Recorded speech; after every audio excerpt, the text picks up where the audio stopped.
family. We are going back into our study in the book of Exodus this coming Sunday. It's going to be May the 1st.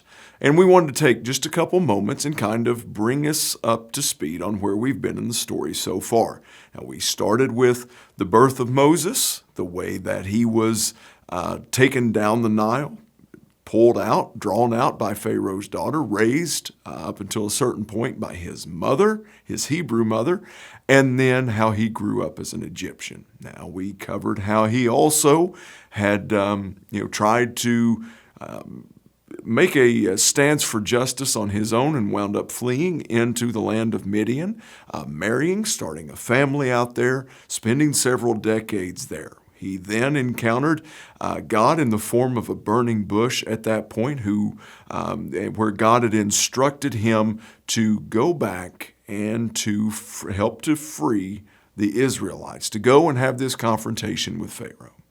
So we saw parts of his journey from Midian back to the land of Egypt, and we also covered how he had this showdown. He and Aaron had this showdown with Pharaoh that did not end well.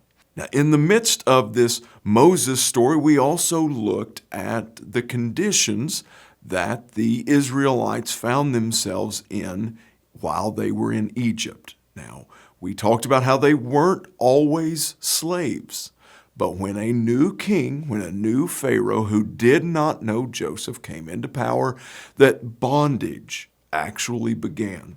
And we talked about how poor and how bad the treatment was of the Hebrew nation, of these Israelites.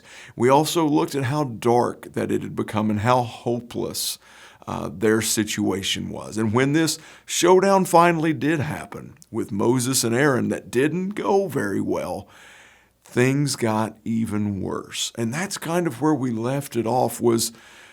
There was this great promise from this Hebrew who had grown up an Egyptian, who had fled and who was coming back with this edict and this mandate from God that I am going to free the Israelites on behalf of God Almighty. And they had this hope that had risen within them, only to find that after this initial confrontation, things which they didn't think could get any worse got exponentially worse in their lives. So that's where we left off, and we're going to pick up this Sunday, and we're going to start looking at the 10 plagues. Now, I know that that's not necessarily one of the places that we would look and go, yes, we're going to be talking about the plagues.